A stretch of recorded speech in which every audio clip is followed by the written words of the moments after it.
자, 고민을 대신 결정해드립니다. 대신 결정하는 남자 대결남 코너입니다. 오늘은 뭐 간단하다고 하면 간단하지만 절대 간단하지 않은 사연입니다. 시어머니께 집을 증여받을까? 아니면 이제 신혼인데 신혼특공을 기다리면서 끝까지 한번 무주택을 유지해볼까? 라는 주제의 이야기입니다. 시어머니한테 집을 받는다.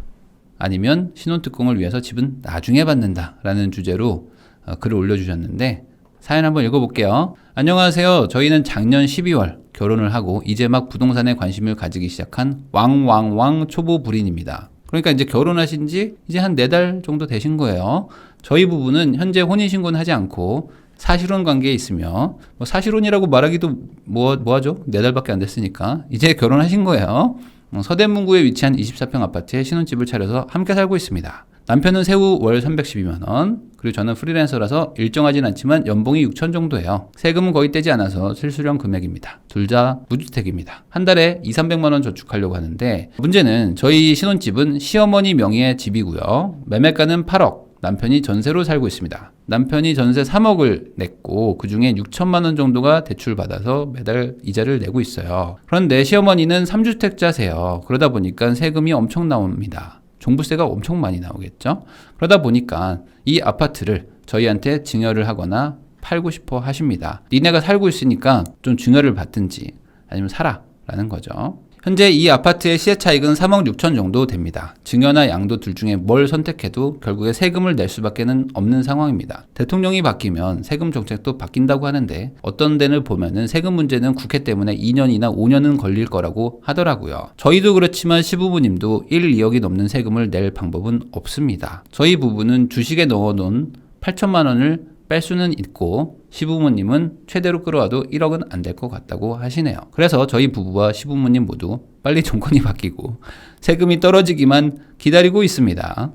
왠지 이게 읽으면서 보니까 순수한 느낌이 좀 나네요. 이렇게 뭔가 좀 이렇게 순수해. 저도 모르게 이렇게 이 말투가 순수해지는 것 같아요. 하지만 세금이 떨어져서 집을 받게 된다고 해도 고민은 여전히 있습니다. 자, 첫 번째, 집을 받게 되면 신혼특공에 지원할 수 없다는 점입니다. 욕심 부린다고 비난받을 수 있겠지만 솔직히 인생에 다신 없는 기회인 신혼특공을 그냥 놓치기엔 아쉬운 마음이 들어요. 될 수만 있다면 연소득 기준에 맞춰서 저는 일도 쉴 수도 있습니다. 프리랜서니까. 자녀 출산은 4~5년 안에 1명 정도 생각하고 있고 2명은 미정이에요. 남편과 제가 서울에 오래 거주를 했고요. 둘 다 청약 통장도 넣고 있기 때문에 금액도 많이 넣으셨네요. 그래서 신혼특공이 되면 먼저 그 집을 사고요. 다음에 어머니한테 집을 받으면 되지 않을까 생각 중입니다. 두 번째 고민은 부동산 공부를 하다 보니까 5천에서 1억 정도는 있어야 되겠더라고요. 그런데 집을 받게 되면은 세금으로 저희가 가진 돈을 다 쓰게 될 거고 다시 또 모으려면은 2~3년 이상은 걸릴 것 같습니다. 괜찮은 매물이 와서 기회가 생겼을 때 시드머니가 없다는 이유로 투자를 못하게 될까봐 받는 게 걱정입니다. 그래서 결론은 빨리 양도세가 낮아지기를 기다리고 있어요. 그런데 그게 언제가 될지는 잘 모르겠고 당첨될지도 모르는 신혼특공을 계속 기다리는 게 맞는지도 잘 모르겠습니다. 그래서 어머니는 양도세 정책이 완화되면 빨리 가져가 라고 하시는데 신혼특공? 그것도 아깝네 라니까 잘 알아보고 결정하라는 입장입니다. 어떻게 하면 좋을까요? 결과는 유튜브 커뮤니티에 올렸더니 80%가 시어머니께 집을 받아라. 그리고 20%는 신혼특공을 위해서 집을 나중에 받아라 라고 하셨는데 사실 예상했던 결과입니다. 대부분의 댓글이 어차피 신혼특공 안 되십니다. 그리고 공부하셔야 되겠네요. 너무 불인입니다. 그리고 정신 차리세요 라는 댓글들이 많았습니다. 그런데 제가 왜 이 사연을 선정했느냐? 바로 이것 때문입니다. 제가 이 사연을 보자마자 안 되겠다. 이 부부를 좀 살려야 한다. 제가 농담이 아니고 이 부부를 지금 내가 언급을 해서 이 부부의 인생을 바꿔야겠다 라는 생각을 하게 되었습니다.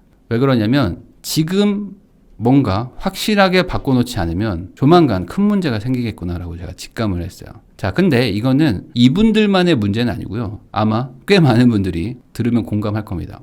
뭐야 이거 내 얘기인데?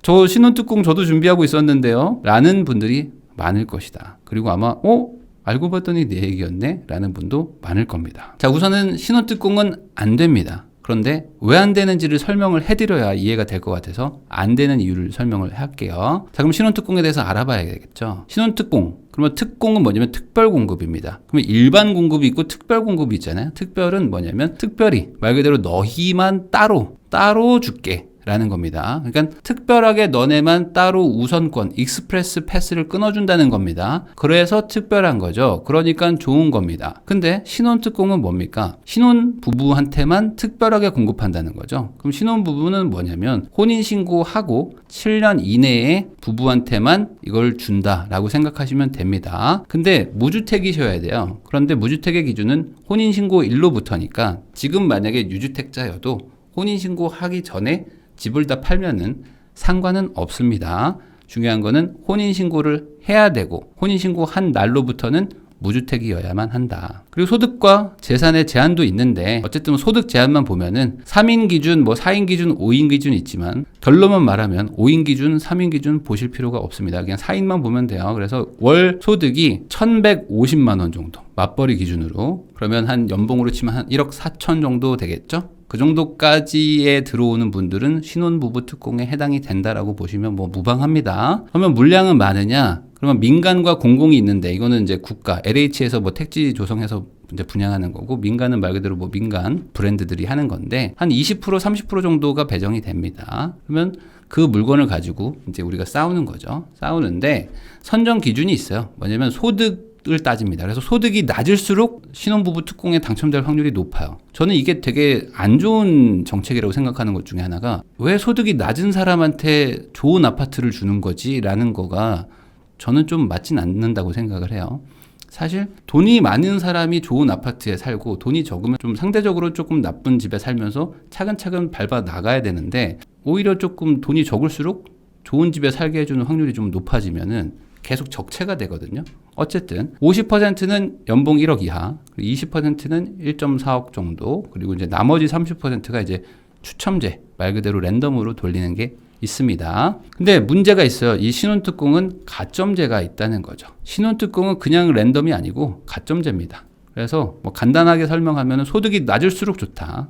아까 말했죠. 연봉이 낮을수록 하여간에 가점도 더 주고 배정도 더 많이 합니다. 그리고 해당 지역에 오래 살수록 좋습니다. 3년 이상 살수록 가점이 높아지고요. 요것도 있어요. 혼인기간이 짧을수록 유리해요. 그러니까 이것도 좀 이상한 것 같아요. 혼인기간이 짧을수록 좋아요. 그리고 자녀는 또 많아야 돼요. 그럼 이거 어떻게 하라는 거야? 혼인기간은 짧은데 자녀는 또 많아야 돼. 그리고 자녀가 많으면 이제 숫자가 동수일 거 아닙니까? 그럴 때는 랜덤으로 거기서 또 추첨을 합니다. 근데 자녀가 3명이 넘으면 다자녀 특공이라는 게 또 있기 때문에 2명, 1명 요 정도만 생각하시면 됩니다. 자, 그러면 이 사연자가 신혼특공을 노릴 수 있는 방법은 뭘까요? 간단하겠죠? 우선 프리랜서 그만두셔야겠죠? 연봉이 높으시니까. 연봉 높으니까 프리랜서 그만두던지 안 그만두고도 할 수 있는 방법은 있겠네요. 맞벌이로 잘 신고를 하시면. 자, 그러면 혼인신고하고 3년 안에 2명 이상을 낳아야 돼요. 그러니까 이게 생각보다 쉽지 않아요. 쌍둥이면 한 번에 해결인데 아니면 거의 연년생 느낌으로 바로 둘을 낳아줘야 돼요. 그래야 되고 그러면은 이제 내 조건에 해당이 되는데 그러면 무조건 당첨되느냐? 아닙니다. 이 신혼특공도 적으면 5대1, 많으면 20대1, 100대1, 200대1도 나옵니다. 그러니까 이게 이제 기본한 거고요. 기본하고 나면 그때부터 또 이제 수십 대 1의 경쟁률을 또 뚫어야 됩니다. 그러니까 이것도 또 만만한 건 아니에요. 그런데 아마 이게 있겠죠? 추첨제가 있지 않습니까? 추첨제는 자녀도 상관없고 소득도 상관없고 신혼부부면 되거든요. 그러면 추첨제가 30%나 되는데 이거 어떠냐? 근데 이게 과연 몇 명이 신청할까라는 걸 생각해 보면 어마어마한 인원일 거거든요. 기존에 다른 추첨제 전에 해당되는 분들도 다 들어오는 거고 그리고 이거에 해당되는 신혼부부가 과연 전국에 몇 명일 거냐? 어마어마하게 많을 거 아닙니까? 그러니까 100대 1을 뚫을 수 있지 않을까요? 라고 얘기하면은 가능성도 있겠죠 라고 하겠지만 현실적으로 어렵지 않냐. 누군간 되지만 그게 내가 될 것이냐 라는 건 아무도 모르죠. 그런데 사연자의 상황을 보면요. 이렇게 얘기를 하셨거든요. 몇 년 뒤에 혼인신고를 할 거니까 당연히 지금 신혼특공은 안 되시는 거고 그리고 아이는 1명 정도 낳을까요? 라고 생각을 하시기 때문에 안 될 것이다. 자녀 둘도 안 되는데 자녀 한 명은 가점에서 완전히 밀리니까 안 되는 거고 그리고 저축도 한 200 정도 할 거야 라고 하시면은 그러니까 분양을 받아도 돈을 어떻게 마련할 건지 이것도 사실 막막할 수도 있거든요. 그래서 제가 이런 웃긴 짤방을 가져왔는데 슬램덩크에 보면 안 선생님이 포기하지 말고 열심히 하라고 하잖아요. 근데 이걸 누가 바꿔놨더라고요. 포기하면 편하다. 하지 마라. 그러니까 신혼특공이 되는 사람이 있고 안 되는 사람이 있는데 안 될 가능성이 사실 되게 높은 상황이기 때문에 굳이 신혼특공 때문에 뭔가를 고민할 필요는 없을 것 같아요. 자, 그러면 이제 다음 선택지는 요거밖에 없잖아요. 증여를 받아야 되냐라는 건데 이것도 한번 따져보죠. 사연을 선택한 이유입니다. 자, 저희는 12월에 결혼을 하고 왕왕왕 초보 불인입니다. 그래서 지금 이제 결혼한 지 4개월 됐고요. 신혼집을 어디다 차렸죠? 서대문구 서울의 24평 아파트에 신혼집을 차렸습니다. 제가 하지 말라고 하는 거 한 거죠. 가장 하면 안 되는 부분을 했기 때문에 제가 오늘 꼭 한번 얘기를 할 겁니다. 남편도 돈을 잘 벌어요. 세후 312만 원. 그리고 본인은 프리랜서라서 뭐 세금을 신고 안 한다고 하지만 뭐 신고를 하시든 안 하든 어쨌든 연봉 6천 정도라면은 잘 버시는 거예요. 그럼 둘이 합쳐가지고 1년에 거의 7, 8천만 원 정도 벌거든요. 세금을 뭐 내더라도. 근데 한 달에 2, 300만 원 정도 저축하는 게 목표. 근데 이게 어떤 의미냐면요. 이거는 결혼한 분들은 알아요. 결혼한 지 이제 3, 4개월 되면 어떻죠? 카드 청구서 내기 바쁩니다. 결혼할 때 거의 뭐 1,000만 원 이상 쓰는 분들이 훨씬 많기 때문에 뭐 물건을 막 계속 사요. 그러니까 딱 12월에 결혼하고 신혼여행 갔다 오고 나서 1월부터 카드 청구서가 계속 날라오는데 이거가 뭐 한 달에 막 300, 500, 400, 300 뭐 이렇게 계속 날라올 겁니다. 그러면은 그거 내고 있어서 저축이 안 돼요. 그러다 보니까 이제 좀 한 4개월 지났으니까 이제부터 좀 저축해야겠다라고 마음을 먹으신 것 같아요. 그러면 얼마를 저축할까라고 봤을 때 한 달에 2, 300만 원 정도 저축하는 게 목표라는 거는 지금 저축이 200이 안 되는 거죠. 그러니까 2, 300 정도 저축하는 게 목표라는 거잖아요. 그러니까 이게 지금 저축이 거의 안 되시는 상황인 것 같다. 그런데 집은 어디죠? 24평 서울 아파트예요. 거기다 신혼집을 차렸으니까 아마 혼수나 이런 것들을 많이 해놨을 것이다. 그게 문제다. 그래서 지금 우리 사연자분은 소비 통제를 해야 돼요. 소비 통제가 가장 핵심입니다. 근데 시작이 좋진 않아요. 지금 너무 우리 소득과 우리 자산 대비 좋게 시작을 해서 거기다가 아마 저축도 지금 안 되는 상황, 3-4달간 지금 쉽지 않은 상황에서 요게 바로 될 것이냐, 요게 좀 걱정되는데 요거가 가장 중요하다라고 얘기를 하고요. 그리고 지금 뭐 시세 차익도 있고 하는데 세금 부담도 뭐 있다 해서 이걸 어떻게 할까? 거기다가 지금 뭐 주식도 넣어놓은 돈도 있다라고 하셨는데 이 고민을 좀 해봐야 되는 부분인 게 뭐냐면 지금 아내분이 프리랜서였다라고 했거든요. 그리고 남편분이 전세를 살고 있다고 했는데 전세를 3억인데 대출이 6천밖에 없다고 그랬어요. 그러면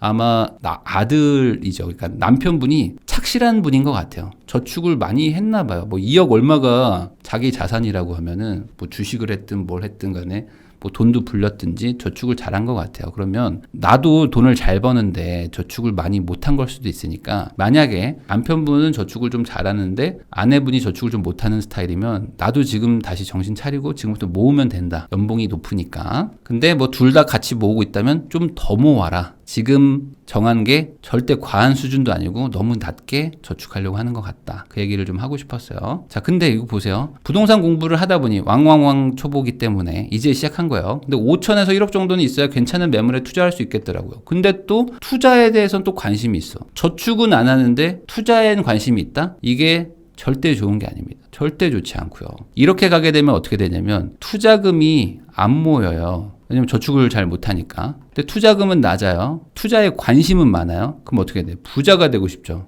부자는 많이 되고 싶어. 그러니까 나는 점점 부자 되고 싶은데 투자금은 적어. 그럼 어떻게 되는 줄 아세요? 이게 수익률을 높여야겠다. 수익률 높여야지라고 갑니다. 요렇게 갈 것 같아서 제가 이 사연을 선정한 거예요.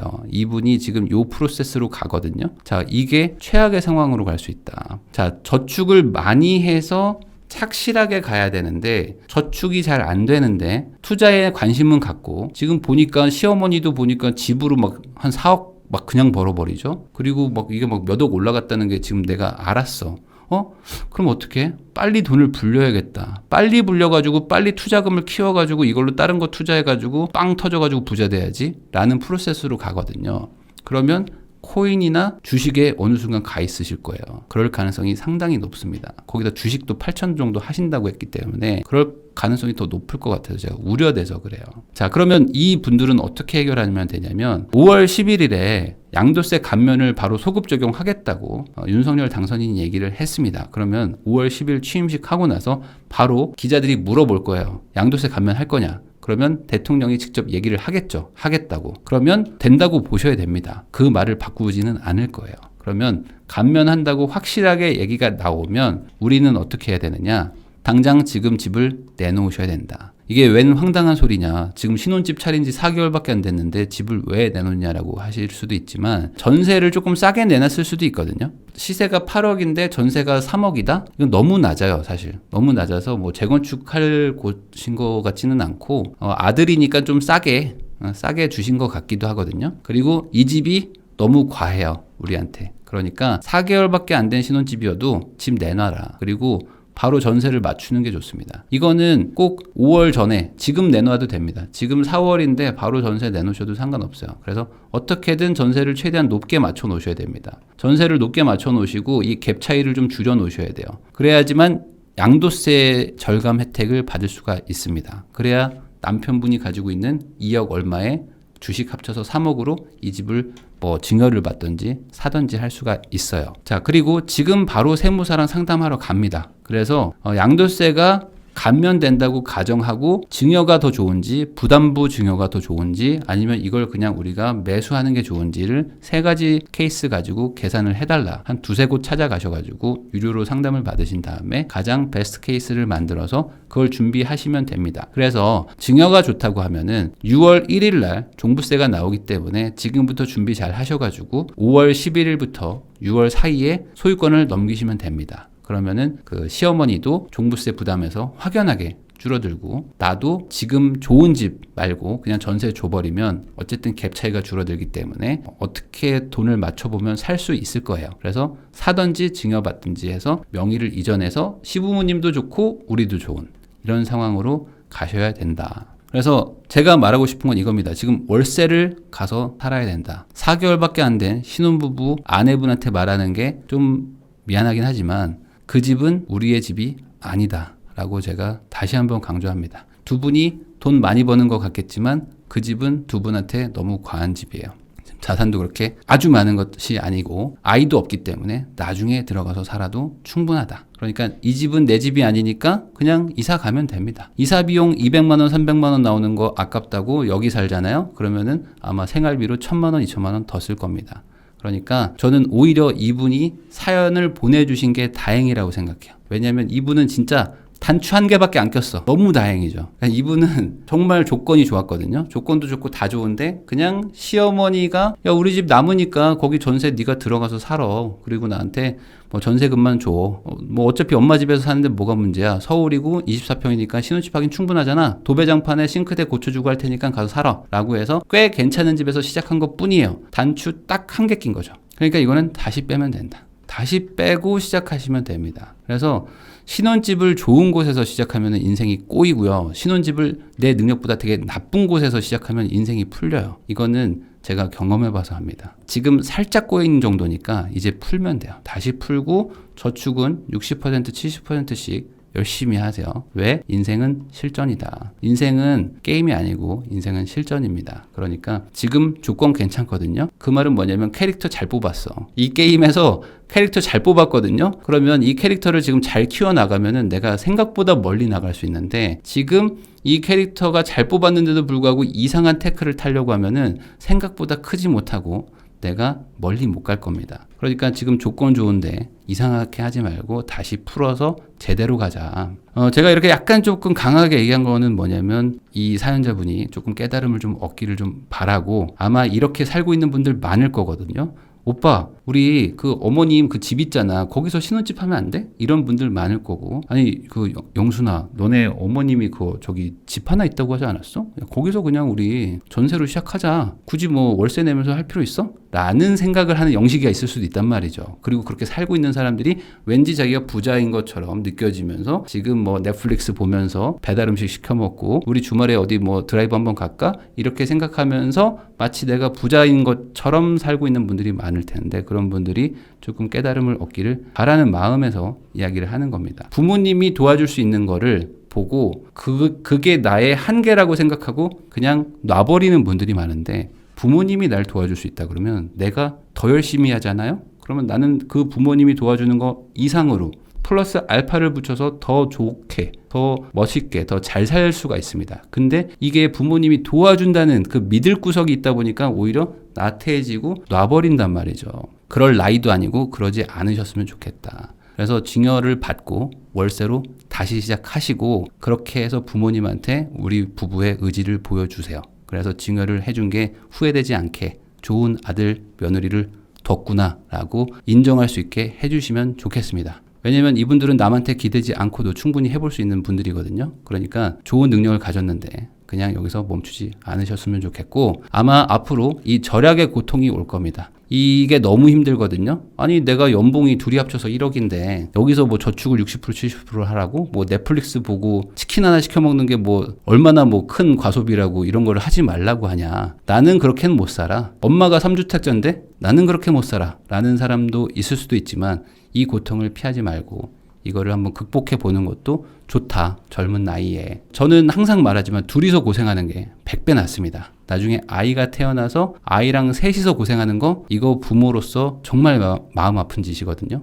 그러니까 아이랑 고생할 생각 하지 마시고 아이 없을 때 둘이서 많이 고생해 놓으세요. 그러면 아이가 한결 편해집니다. 그래서 이제 아이를 낳는다고 하셨잖아요. 그러면 아이가 나중에 분명히 물어볼 거예요. 엄마, 아빠, 우리 여기 서대문구 24평 이거 어떻게 살아? 아빠 엄마 돈 많네? 라고 물어볼 나이가 왔을 때 그때 그거 할머니가 줬어. 할머니가 줬어라는 그런 좀 안 좋은 대답?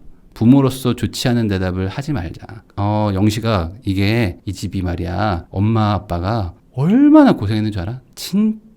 진짜 고생해가지고 이 집에 살게 된 거야. 그래서 너 영식이 좋은 집에 살게 하려고 아빠 엄마가 진짜 고생 많이 했어. 대신에 그렇게 해서 이렇게 잘 된 거야. 그러니까 너도 앞으로 열심히 해서 아빠 엄마보다 더 좋은 사람이 돼야 돼. 라고 스스로 부모를 증명할 수 있는 사람이 되라. 부모한테 받으려고 하지 말고 내가 부모님을 넘으려고 하는 사람이 되셨으면 좋겠어요. 이제 단추 하나밖에 안 꼈다. 이거 빼고 다시 시작하면 됩니다. 그런 경험을 하셔야지 앞으로 살면서 많은 문제가 생길 건데 그런 문제들도 스스로 다 해결하실 수가 있을 거예요. 이거부터 해결이 안 되는데 다른 걸 어떻게 해결하겠느냐. 그러니까 결국에 고통을 이겨내는 그 경험을 하시면은 앞으로 좋은 부모님도 되시고 좋은 인생을 사실 수도 있을 것 같아서 제가 일부러 골라봤습니다.